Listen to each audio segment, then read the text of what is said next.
In today's flight sim news video, we have plenty to talk about, from a new but simultaneously old pushback add-on that Aerosoft will release for Microsoft Flight Sim. In fact, the PC version is out now, to a brand new flight sim peripheral that I have to say looks rather epic. Of course, there's plenty more to talk about today, but before we get into all that, do be sure you subscribe if you have not done already. We are so close to 30,000 subscribers, which is an immense milestone. If you have already subscribed, you're awesome. With that out of the way, let's get into the video. So the folks at Aerosoft have released Toolbar Pushback Pro today on the 22nd of February for a price of €9.95. Now this add-on may be familiar to many of you because Toolbar Pushback is available as freeware for Microsoft Flight Sim on PC, with the highlight being the ability to plan your pushback of your aircraft with a rather handy, intuitive map interface. Now the premium version of this add-on has released at what I would say is an affordable and fair price, in my opinion anyway, and it will release for Xbox in the not so distant future. Of course, compared to the freeware version, it includes added features such as the ability to pull your aircraft forward with the tool, enhanced add-on aircraft compatibility, as well as new voices for the ground crew that will replicate where you are in the world. Now I think for the price, a more optimised version of the much loved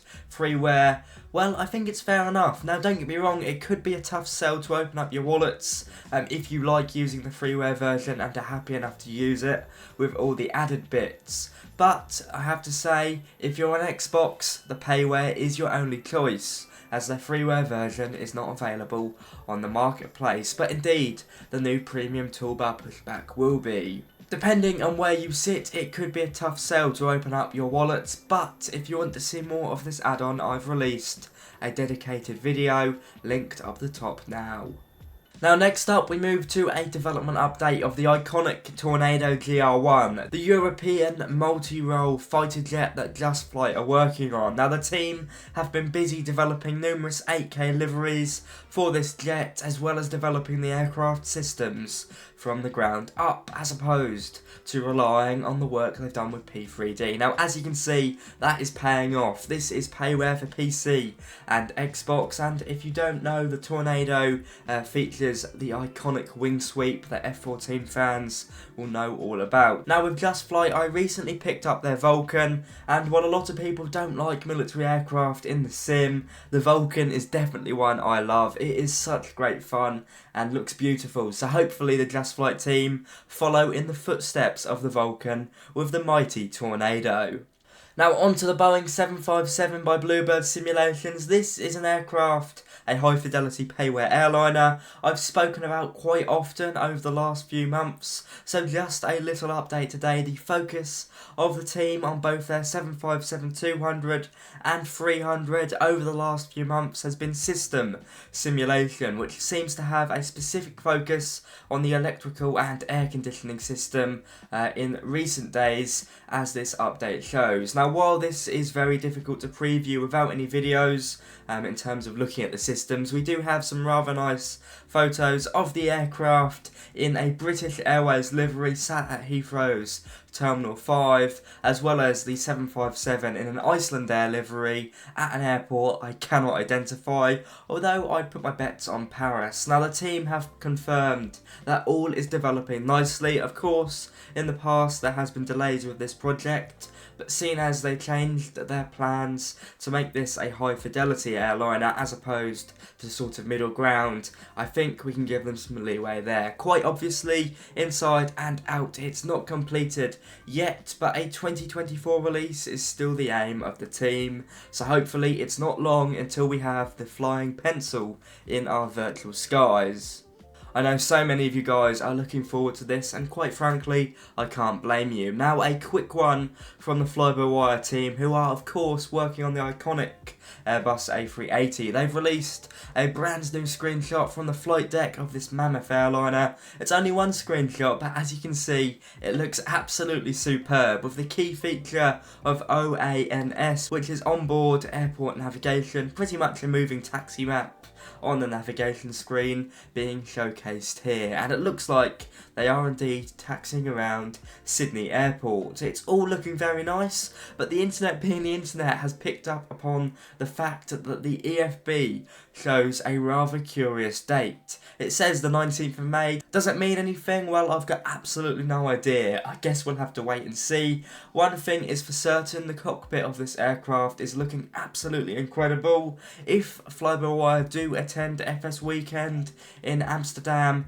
which is coming up in the next few weeks, I wonder if they'll showcase this off at their stand like they did at Flight Sim Expo. It really is a marvel to see that this aircraft will be available for free on PC.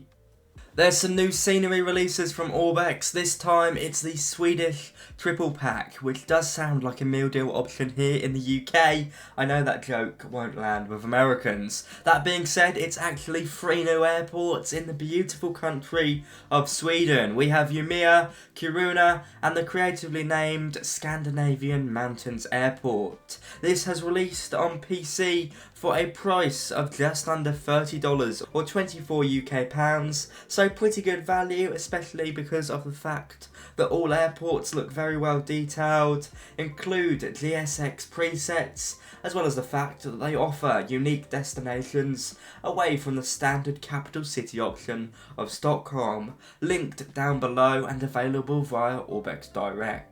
And finally, Turtlebeach have released their Velocity 1 Flightdeck HOTAS system for PC. It retails at the moment here in the UK for 380 UK pounds, and I have to say, it does look pretty epic. Supposedly being stylised off a 6th generation fighter jet, it includes connectivity to something called the Flight Hanger app, which allows for sensitivity customization, LED light control, as well as the customization of its unique selling point, the Flight Touch display. Now, admittedly, I don't really like touchscreens on this sort of thing, but they seem to have pulled it off quite well. Of course, it adds customization options like no tomorrow. There is a caveat with all of this. As good as it looks, there does seem to be some driver issues with Microsoft Flight Sim at the moment, causing some compatibility issues with some of the controls. Now, I'm sure this will be fixed in no time, and of course this should work with the most popular flight sims of the day,